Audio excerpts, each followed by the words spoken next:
Hello friends, welcome back to my channel CBSE History and Social Science. Today we will discuss the new chapter of class 12, that is the Bhakti and Sufi tradition. आज के इस video में class 12 के 6 chapter भक्ति और सूफी परंपराओं के बारे में हम पढ़ेंगे। तो स्टार्ट करते हैं आज के इस वीडियो को। ये वीडियो जो है 8 सेंचुरी से लेकर 18 सेंचुरी के बीच में भारत के इतिहास में जो धार्मिक और जो उपासना की और पूजा की परंपराएं हैं उसमें जो भी परिवर्तन आए हैं उन परिवर्तनों से संबंधित है। तो इस चैप्टर में हम धार्मिक विश्वासों और परंपराओं के बारे में डिस्कस करेंगे। ये चैप्टर मेनली जो है 1000 साल के उस इतिहास को बताता है जब भारत में मुस्लिम का आगमन होता और साथ ही साथ हिंदू वैदिक जो धर्म है उसमें बहुत सारे देवी देवताओं और नवीन परंपराओं का जो है प्रारंभ होता है। तो this chapter discusses how textual traditions have been used by historians to understand bhakti Sufi tradition. तो ये चैप्टर जो है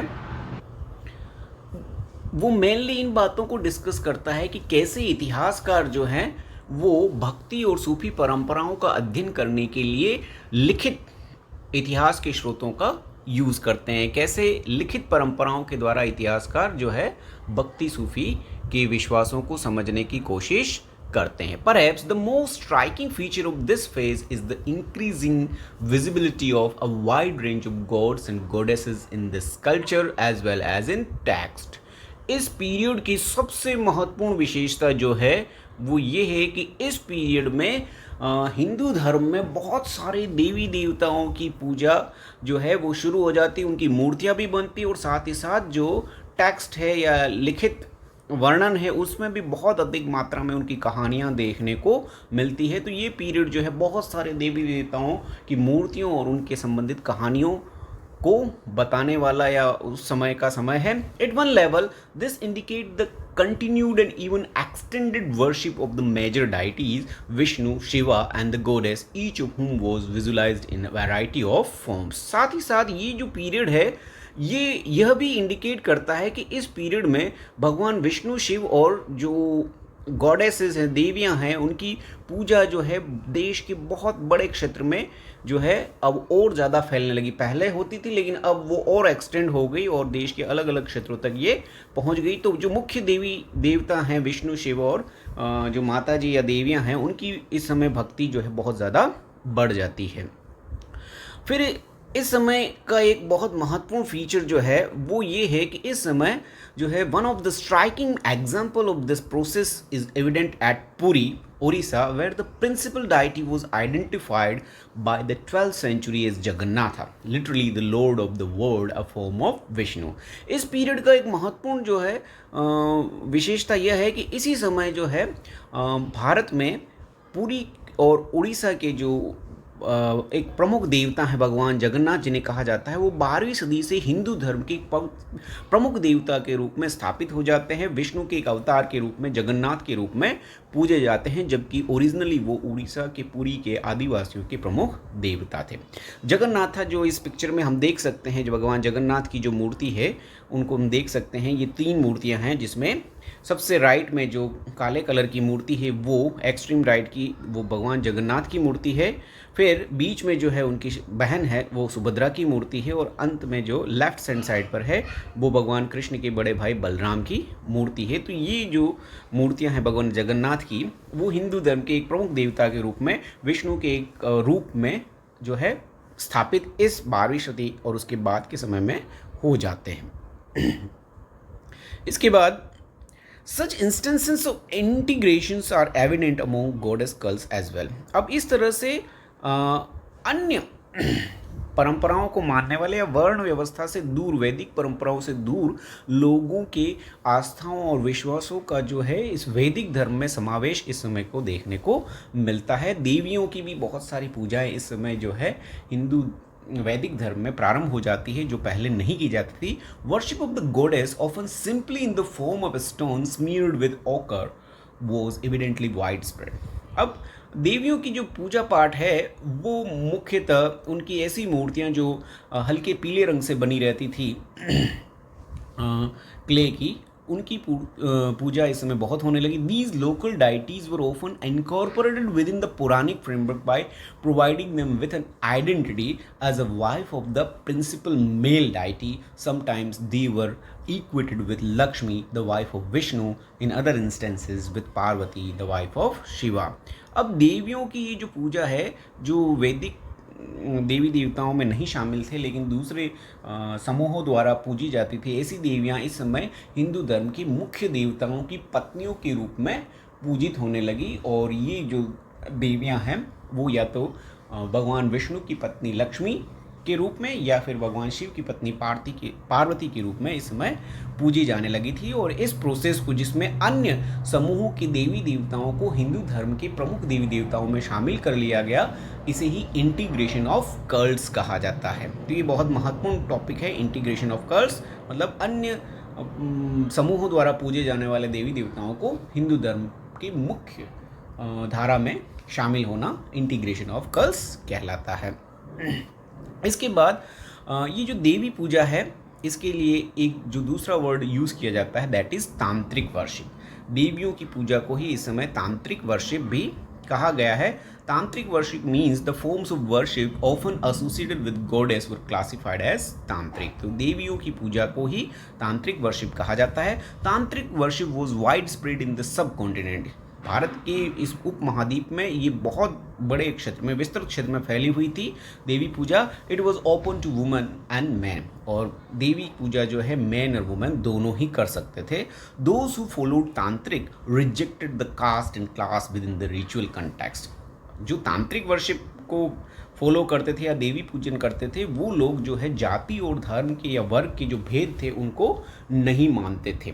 उनकी परंपराओं में कहीं पर भी जाति और धर्म के भेद देखने को नहीं मिलते हैं. Many of these ideas influence Shaivism and Buddhism. और तांत्रिक वर्शिप के यही जो जाति और धर्म का भेद को न मानने के विचार है, बाद में शैविज्म और बुद्धिज्म में भी देखने को मिलते हैं. यानी यही परंपराएं कि जाति धर्म के भेद को, वर्ग के भेद को न मानना जो है बुद्ध और शैविज्म में भी स्वीकार कर लिया गया. फिर बात करते हैं conflicts that arose during the bhakti movement. इस समय जो भक्ति का आंदोलन चला, उस समय क्या क्या समस्याएं या विवादग्रस्त ऐसी चीज़ें थी जो उस समय जो है घटित हुई. तो there were conflicts between those who follow the Vedic tradition and those who practice the tantric way of worshipping deities. तो वैदिक ट्रेडिशन को फॉलो करने वाले और तांत्रिक वर्शिप को फॉलो करने वाले दोनों के बीच में जो है कुछ कॉन्फ्लिक्ट्स हुए थे. वो कॉन्फ्लिक्ट्स इस प्रकार है. पहला है, those who valued Vedic tradition often condemned the practices that went beyond the performance of sacrifices and chanting of mantras. तो वैदिक ट्रेडिशन वाले जो लोग हैं, फॉलोअर्स थे, वो ये मानते थे कि यज्ञ और मंत्रों के उच्चारण के अलावा और किसी भी तरह की भक्ति जो है उनके अनुसार गलत थी. जबकि तांत्रिक वाले जो है वेद और मंत्रों के उच्चारण के अलावा भी दूसरे तरीकों से भक्ति करते थे, जो वैदिक वाले पसंद नहीं करते थे. On the other hand, those who engage in tantric practices ignored the authority of the Vedas. और जो तांत्रिक वर्शिप करते थे वो लोग वेदों की प्रामाणिकता को नहीं मानते थे या वेदों के ऊपर ही निर्भर नहीं थे. वो अन्य तरीकों से भी ईश्वर की भक्ति या माता देवियों की भक्ति करते थे. तो ये बड़ा मेजर डिफरेंस था. दोनों के बीच का कॉन्फ्लिक्ट यही था कि वैदिक वाले यज्ञों और मंत्रों पर ज़्यादा जोर देते थे, जबकि जो तांत्रिक वर्शिप है उसमें यज्ञों, वेदों और मंत्रों के उच्चारण पर ज़्यादा जोर नहीं दिया जाता था. ये महत्वपूर्ण बात है. फिर इसके बाद जो है कि इस समय भक्ति की जो विभिन्न परंपराएं थी, इनको अलग अलग नामों से जाना जाता है. तो इस समय भक्ति के दो रूप देखने को मिलते हैं, जिसे एक कहा जाता है द ग्रेट ट्रेडिशन और दूसरा कहा जाता है द लिटिल ट्रेडिशन. महान परंपरा और लघु परंपरा. ग्रेट ट्रेडिशन किसे कहा जाता है? तो ग्रेट ट्रेडिशन उसे कहा जाता है जिसमें rituals and customs which came from dominant social categories were classified as great traditions. परंपराएं और विश्वास और नियम जो समाज के प्रभावशाली वर्ग द्वारा फॉलो किए जाते थे धर्म के संबंध में, विश्वास के संबंध में, उन्हें ग्रेट ट्रेडिशन कहा जाता था. यानी समाज का प्रभावशाली वर्ग, यानी जिसको हायर कास्ट या जो हायर वर्णास थे, ब्राह्मण और क्षत्रियास, उनके द्वारा जो भी नियम और विश्वास जो फॉलो किए जाते थे उसे ग्रेट ट्रेडिशन कहा जाता था. For example, the Brahmanical text like Puranas, epics were composed, compiled in simple Sanskrit verses by which the common man and woman got an access to the Vedic literature. और इस great tradition को follow कराने के लिए ब्राह्मणों के द्वारा बहुत सारे इसमें पुराण, महाकाव्य और बहुत सारे गीत, कविताएं, कहानियां जो है सिंपल संस्कृत भाषा में लिखी गई, ताकि अधिकांश सामान्य वर्ग के लोग भी, महिलाएं और पुरुष दोनों भी जो है इस वैदिक साहित्य का अध्ययन करके इस तरह की पूजा पाठ को करने लग जाए, ग्रेट ट्रेडिशन को फॉलो करने लग जाए. तो ग्रेट ट्रेडिशन जो है उच्च वर्ग के या प्रभावशाली वर्ग के द्वारा फॉलो किए जाने वाली परंपराएं थी, जबकि लिटिल ट्रेडिशन जो था, similarly peasants also followed practices that didn't necessarily correspond with great traditions. सामान्य वर्ग के किसानों द्वारा जो विश्वास या भक्ति की जाती थी वो महान परंपराओं जैसी नहीं थी. The Brahmins also accepted and reworked beliefs and practices of other social categories termed as little tradition. और ब्राह्मणों ने इन्हीं सामान्य वर्ग के लोगों द्वारा जो परंपराओं का पालन किया जाता था, जिन विश्वासों को माना जाता था, उनको जो है लिटिल ट्रेडिशंस के नाम पे, लघु परंपराओं के नाम पर जो है नामांकित किया. फॉर एग्जाम्पल, ऐसी परंपराओं में एक थी Lord Jagannath, who is one of the principal deities of Odias, was earlier worshipped as Nil Madhav by the Sabaras, a tribal group. और ऐसी ही लघु परंपराओं में से एक परंपरा ये थी कि भगवान जगन्नाथ, जो कि वास्तव में उड़ीसा के क्षेत्र में आदिवासियों के एक समूह सबाराज द्वारा पूजे जाते थे नील माधव के रूप में, उन्हें बाद में हिंदू धर्म के प्रमुख देवता के रूप में पूजा जाने लगा.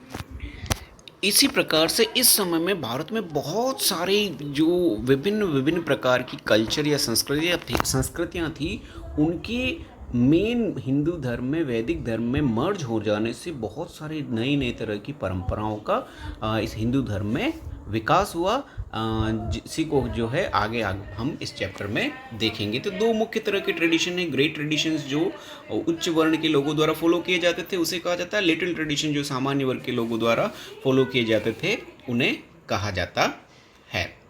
अब बात करते हैं इस समय अर्ली ट्रेडिशंस ऑफ भक्ति. भारत में शुरुआत में भक्ति का जो परंपरा थी वो क्या थी, किस प्रकार की थी? तो भारत में प्रारंभिक भक्ति जो है उसको समझने के लिए the historians of religion classified bhakti tradition into two broad categories. Bharat में इतिहासकार भक्ति को दो मुख्य प्रकारों में विभक्त करते हैं. First one is saguna with attributes and the second one is nirguna without attributes. तो भक्ति के दो रूप देखने को मिलते हैं इतिहासकारों के अनुसार. पहला रूप है उसे सगुणा कहा जाता है, जिसे एंथ्रोपोमॉर्फिक फॉर्म भी कहा जाता है, और दूसरा है जो निर्गुणा, जिसे एब्स्ट्रैक्ट फॉर्म भी कहते हैं. अब जो सगुणा फॉर्म है, it included traditions that focused on the worship of specific deities such as Shiva, Vishnu and his avatars or incarnations and forms of the goddess of Devi. इस तरह की भक्ति जिसमें प्रमुख देवी देवताओं की साकार रूप को पूजा जाता है, जिसमें विष्णु, शिव या और देवियां आती है, जितनी भी माता जी हैं, उनकी भक्ति का जो साकार रूप में भक्ति करने को सगुणा कहा जाता है. और दूसरा निर्गुणा भक्ति on the other hand was worship of an abstract form of God, जिसमें ईश्वर या भगवान के निराकार रूप की भक्ति की जाती है, उसे निर्गुणा भक्ति कहा जाता है. तो सगुणा जो है वो एंथ्रोपोमॉर्फिक फॉर्म है, जबकि निर्गुणा जो है वो एब्स्ट्रैक्ट फॉर्म है. दिस वन इज निर्गुणा, और ये जो है सगुणा इसको कहा जाता है. साकार रूप में उनकी मूर्तियों की पूजा जो होती है दैट इज सगुणा, और निराकार रूप में जिसमें भगवान की कोई आकार नहीं माना जाता उसे निर्गुणा भक्ति कहा जाता है. अब बात करते हैं कि भारत में भक्ति की शुरुआत किसने की, कब शुरू हुई. तो भारत में भक्ति की शुरुआत जो है वो दक्षिणी भारत से प्रारंभ मानी जाती है 8वीं-9वीं शताब्दी में, और इसको प्रारंभ करने वाले जो थे वो थे the Alvars and the Nayanars of Tamil Nadu. तो भारत में भक्ति का प्रारंभ दक्षिणी भारत से नयनार और अलवार संतों के द्वारा किया गया था. अब ये कौन थे? तो during the 6th century some of the bhakti movements were led by the alwars and the Nayanars. तो 6th सेंचुरी से ही नयनार्स और अलवार्स द्वारा ये भक्ति के जो मूवमेंट है इस समय प्रारंभ कर दिए गए थे। The literal meaning of the Alvar is those who were immersed in devotion to Vishnu. Alvar का मतलब ऐसे सभी संत महात्मा जो कि भगवान विष्णु की भक्ति करते थे उन्हें अलवार कहा जाता था। और the meaning of the word Nayanar is those who were devotees of Shiva. और नयनार का तात्पर्य शिव के भक्त, शिव की भक्ति करने वाले लोगों को नयनार कहा जाता है। तो ये बहुत महत्वपूर्ण है। अलवार्स विष्णु के भक्त हैं और नयनार्स शिव के भक्त हैं। They travel from place to place singing hymns in Tamil in praise of their gods. अब इन लोगों ने भक्ति को किस तरह से फैलाया, तो इन नयनार और अलवार साधु संतों द्वारा एक क्षेत्र से दूसरे क्षेत्र तक, एक जगह से दूसरी जगह तक घूमते फिरते हुए अपने अपने आराध्य देवी देवताओं की प्रशंसा में बहुत सारे गीत भजन रचे गए। और उन रचे गए गीत भजनों को गा कर इन लोगों ने, इन संतों ने भगवान विष्णु और शिव दोनों ही की भक्ति को दक्षिणी भारत में फैलाने का काम किया। तो अलवार और नयनार संतों द्वारा भक्ति का प्रचार प्रसार जो है अपने अपने आराध्य देवी देवताओं के गीतों और भजनों के माध्यम से किया गया। ये सबसे इंपॉर्टेंट चीज है। During their travels the Alvars and Nayanar identified certain shrine as abodes of their chosen deities. और अपनी इन यात्राओं के दौरान इन दोनों ही तरह के संतों ने कुछ विशेष स्थानों को अपने अपने आराध्य देवी देवता के प्रमुख और पवित्र स्थानों के रूप में चिन्हित किया। और उन जगहों को बाद में उन्हीं जगहों पर बड़े बड़े भव्य मंदिर बनाए गए और उन देवी देवताओं की पूजा जो है वहाँ पर प्रचलित हो गई। Later big temples were built at those places and developed as pilgrimage centres. और यही स्थान जो है बाद में तीर्थ यात्रा के प्रमुख केंद्र बन गए। तो इस तरह से नयनार और अलवार संतों ने गीतों और भजनों के माध्यम से शिव और विष्णु की भक्ति को दक्षिणी भारत में फैलाने का काम किया था। फिर बात करते हैं अलवार्स जो थे वो कौन थे, कितने थे और उन्होंने कौन प्रमुख थे। तो अलवार्स जो है कुल 12 संख्या में अलवार संत माने गए हैं। अलवारों की संख्या जो है 12 मानी गई है। और इनमें से जो 10वें अलवार थे कुलाशेखरा, वो अकेले केरलाइट, केरल के रहने वाले अलवार संत थे। बाकी सभी अलवार संत जो है तमिलनाडु के माने जाते हैं। तो टोटल जो है 12 अलवार संत थे, उसमें कुलाशेखरा जो है वो केरल के थे।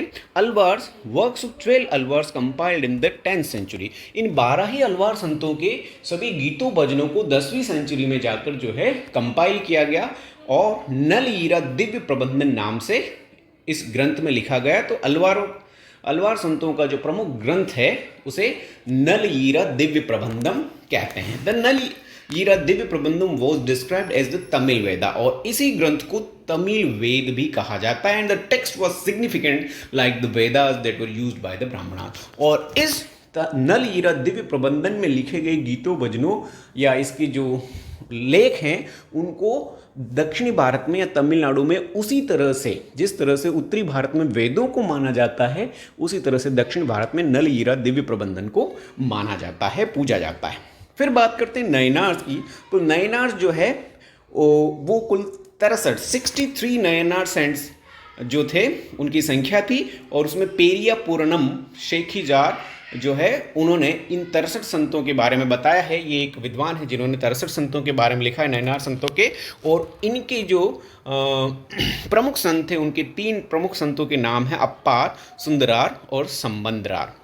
ठीक है, ये 3 प्रमुख नयनार संत हैं जो शिव के भक्त थे। और इन तीनों के ही द्वारा शिव की भक्ति में लिखे गए गीतों भजनों के संग्रह को थेवरम के नाम से जाना जाता है। तो नयनारों का प्रमुख ग्रंथ जो है उसका नाम है थेवरम और अलवार का जो प्रमुख ग्रंथ है उसका नाम है नल ईरा दिव्य प्रबंधम। तो ये 2 प्रमुख बातें हैं दोनों के संबंध में जो बहुत इंपॉर्टेंट है। फिर इसके बाद बात करते हैं कि दोनों ही अलवार और नयनार संत जो थे वो जाति व्यवस्था के संबंध में किस तरह का दृष्टिकोण रखते थे। तो एटीट्यूड टुवर्ड्स कास्ट के बारे में अगर बात करें तो अकॉर्डिंग टू सम हिस्टोरियंस, कुछ इतिहासकारों के अनुसार the Alvars and the Nayanar started a movement of protest against the caste system. तो इतिहासकारों के अनुसार इन दोनों ही तरह के संतों द्वारा जो है एक तरह से जाति व्यवस्था के विरोध में एक आंदोलन प्रारंभ किया गया था। एंड द ब्राह्मणास और ब्राह्मणों के विरुद्ध भी, and attempted to reform the system, और उन्होंने इस पूरी व्यवस्था को बदलने का प्रयास किया, यानी जाति व्यवस्था को बदलने की कोशिश नयनार्स और अलवार संतों के द्वारा की गई। यानी इस पूरे सेंटेंस का मीनिंग है कि ये लोग जाति व्यवस्था में विश्वास नहीं करते थे, उच्च वर्ण और निम्न वर्ण में विश्वास नहीं रखते थे। The devotees came from the different social background, और अलवार और नयनार संतों में सबसे महत्वपूर्ण बात ये थी कि इनके जितने भी संत महात्मा और इनके जो भक्त थे वो सभी वर्णों के थे। उच्च वर्ण के भी इनके भक्त थे, निम्न वर्ण के भी भक्त थे, सच इज आर्टिजन्स। अब इसमें कौन कौन से, तो कारीगर शिल्पकार वर्ग के भी थे, कल्टिवेटर्स किसान भी थे, and even from the caste that were considered untouchables. और इनके बहुत सारे डेवोटीज जो थे वो अछूत मानी जाने वाली जातियों से भी थे, तो उनको भी इन्होंने अपना भक्त बनाया और भगवान की भक्ति जो है करने का अधिकार उनको दिया। तो ये दोनों ही तरह के संत जाति व्यवस्था में विश्वास नहीं रखते थे, ये बहुत महत्वपूर्ण बात है।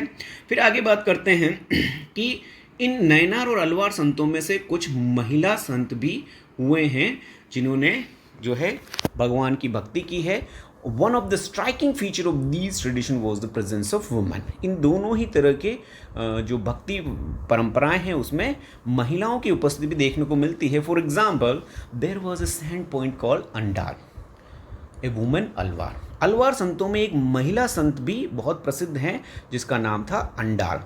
ठीक है, हर कंपोजिशंस वर संग एंड संग इवन टुडे, और उनके द्वारा लिखे गए गीत भजन आज भी तमिलनाडु में बहुत भक्तिभाव से गाए जाते हैं। और ये जो है अंडाल को बाद में एक देवी के रूप में वहाँ पूजा भी जाता है। ये अंडाल की प्रतिभा है जहाँ उनकी एक देवी के रूप में पूजा की जाती है, विष्णु की पत्नी लक्ष्मी के रूप में उनकी पूजा होती है। Another women करईकाल अम्मैयार।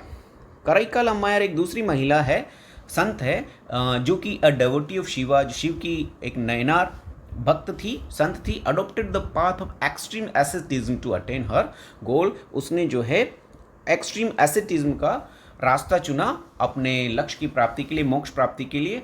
Her compositions were preserve within the Nayanar tradition, और उनके द्वारा लिखे गए जो कंपोजिशन गीत भजन हैं आज भी नयनार गीतों में या साहित्य में जो है आज भी सुने पढ़े जाते हैं। These women renounce their social obligation but didn't become nuns. इन दोनों ही महिलाओं द्वारा या ऐसी महिलाओं द्वारा, नयनार और अलवार संत जो महिलाएं थी उनके द्वारा अपनी सामाजिक परंपराओं जो भी महिलाओं के लिए निश्चित की जाती थी कि उन्हें घर परिवार देखना है, उन सबको इन्होंने त्याग दिया। और लेकिन इन्होंने सन्यासिनी बनने का मार्ग नहीं चुना, वो नन्स नहीं बनी। पूरी तरह से उन्होंने सांसारिक मार्ग जो है नहीं छोड़ा था, बल्कि वो परिवार में रहकर भी वो भक्ति का भाव करती थी, भक्ति करती थी। Their presence was a challenge to patriarchal norms, और इस तरह से उनके द्वारा भक्ति के इस मार्ग को चुनना जो है उस समय की जो पितृसत्तात्मक व्यवस्था थी उसके ये अगेंस्ट था। यानी इन लोगों ने, अलवार और नयनार संतों ने जाति व्यवस्था को भी नहीं माना, उसका विरोध किया, और साथ ही साथ महिलाओं के प्रति जो अलग अलग नीति नियम थे उनका भी एक तरह से विरोध किया। तो ये अंडाल और करईकाल अम्मैयार दो महिला संत हैं, एक अलवार अंडाल हैं और अम्मैयार जो है वो नयनार संत हैं।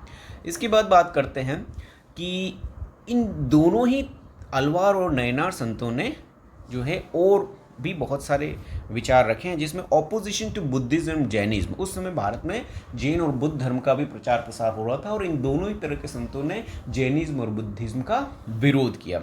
The saint poets the Alvars and the Nayanars were oppose to Buddhism and Jainism. ये दोनों ही इन दोनों धर्मों के विरुद्ध में थे, इनके विचारों के विरुद्ध में थे। These hostilities is well marked in the composition particularly of the Nayanars. और ये इन दोनों ही तरह के नए धर्मों पर जो है विश्वास नहीं रखते थे, उन्होंने उन पर ज़्यादा ध्यान नहीं दिया, और इनके जो लिखे हुए मंत्र और भजन और गीत हैं उनमें ये देखने को मिलता है। Historians say that this conflict was due to competition between members of different religious traditions for royal patronage। और इतिहासकारों के अनुसार ये जो बुद्धिज्म और जैनिज्म का ओपोज इनके द्वारा किया गया, ये शायद जो है शाही कृपा प्राप्त करने के लिए अलग अलग धर्म के लोगों ने राजाओं को प्रभावित करने के लिए जो है कंपटीशन उस समय शुरू हो गया था। तो शायद उसी कंपटीशन की वजह से इन्होंने क्या है जो है जैनिज्म और बुद्धिज्म का जो है ओपोज किया था। अब नेक्स्ट हम बात करते हैं कि ये जो नयनार्स और अलवार संत थे इनको पैट्रोनेज मिला, यानी जो उस समय के राज परिवार के लोग हैं या जो राजा थे उनके द्वारा इन अलवार और नयनार संतों को जो है आश्रय दिया गया। The Chola rulers, specially Tamil Nadu के जो चोल शासक थे, चोला रूलर्स थे, सपोर्टेड द भक्ति tradition and build temples for Shiva and Vishnu. उन्होंने इनके मूवमेंट को भी सपोर्ट किया, साथ ही साथ भगवान विष्णु और शिव की बहुत ही बड़े बड़े भव्य मंदिरों का निर्माण भी उनके द्वारा कराया गया। Some of the magnificent temples for Shiva such as temples in Chidambaram, Thanjavur and Gangaikonda Cholapuram were constructed under their patronage. और ऐसे बहुत ही शानदार भव्य मंदिरों में से चिदम्बरम का मंदिर, गंगईकोंड चोलपुरम का मंदिर और थंजावुर का जो मंदिर है, ये मंदिर जो है इन्हीं चोल शासकों द्वारा बनाए गए थे।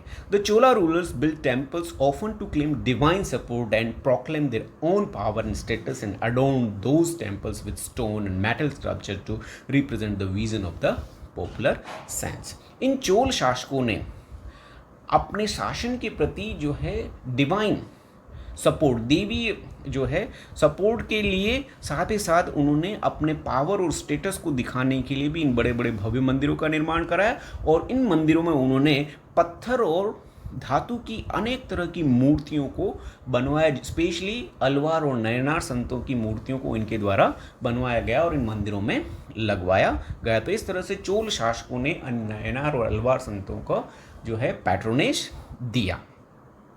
ठीक है, इसके बाद ये जो पीछे स्कल्पचर आपको दिख रहा है नटराज की मूर्ति है, इस तरह की बहुत सारी धातु की मूर्तियां जो है इन शासकों द्वारा बनाई गई। These were carried in procession during the festival of these saints. और इन मूर्तियों को जो है इन संतों के जन्म या मृत्यु के दिवस पर जो भी उत्सव त्यौहार होते थे, इन मूर्तियों को जो है जुलूस के रूप में ले जाया जाता था। They made the spectacular representations of Shiva in bronze sculpture. इन चोल शासकों द्वारा शिव की बहुत ही शानदार जो है धातु की मूर्तियां, इस समय कांसे की मूर्तियां, ब्रॉन्ज स्कल्पचर इस समय बनाए गए, जिसमें नटराज की जो मूर्ति है इसमें सबसे फेमस मानी जाती है, प्रसिद्ध है। The Chola kings introduce the singing of Tamil Shiva hymns under royal patronage, taking the initiative to collect and organise them into a text Thevaram.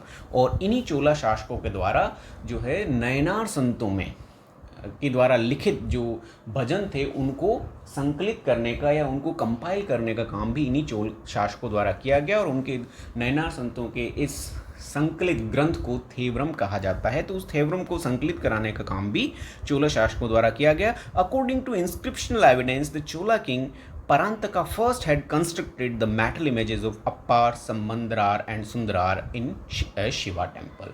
और जो पॉपुलर विश्वास हैं और जो अभिलेखी सामग्री उसके आधार पर ऐसा माना जाता है, इतिहासकार ये मानते हैं कि परांतका फर्स्ट जो कि एक चोला रूलर था, उसके द्वारा नयनार संतों में से 3 संत अप्पार, सुंदरार और सम्मंदरार की कांसे की मूर्तियां बनाकर एक शिव मंदिर में लगवाई गई थी। तो ये परांतका फर्स्ट द्वारा लगवाई गई थी और इन मूर्तियों को फिर विशेष अवसरों पर, उत्सवों पर जो है जुलूस के रूप में दिखाया घुमाया जाता था। तो ये बहुत महत्वपूर्ण क्वेश्चन है यहाँ पर। चोला शासकों ने इन संतों को जो है पैट्रोनेज दिया था। इसके बाद अब बात करते हैं इनके द्वारा बनाए गए मंदिरों की। तो बहुत भव्य मंदिर बनाए गए, इसमें से 2 मंदिर हम यहाँ देख सकते हैं। मीनाक्षी टेम्पल मदुरई का जो कि राइट हैंड साइड पर आपको दिखाई दे रहा है, जबकि दूसरा मंदिर जो है बृहदेश्वर टेम्पल थंजावुर में जो बनाया गया था वो यहाँ पर दिखाई दे रहा है। इसके अलावा गंगईकोंड, चोलपुरम और ऐसे और भी अनेक भव्य मंदिर इन शासकों द्वारा बनाए गए थे। विशाल मंदिर थे जिनमें बड़े बड़े गोपुरम और बड़े बड़े उसमें पिलर स्ट्रक्चर्स और मूर्तियाँ देखने को मिलती। ये मंदिर उस समय के जो है स्थापत्य कला के साथ साथ ही उस काल के भव्य जो है भक्ति परंपरा का भी प्रदर्शन। इसी के साथ आज के वीडियो को अब हम यहीं समाप्त करते हैं। नेक्स्ट वीडियो में हम भारत के अन्य भागों में चलने वाली विभिन्न तरह की भक्ति परंपराओं को देखेंगे। साथ ही साथ सूफी परंपरा का भी अध्ययन हम अगले वीडियो में करेंगे। तो तब तक के लिए goodbye to all. Don't forget to like, comment, share and subscribe to my channel. Have a nice day to all.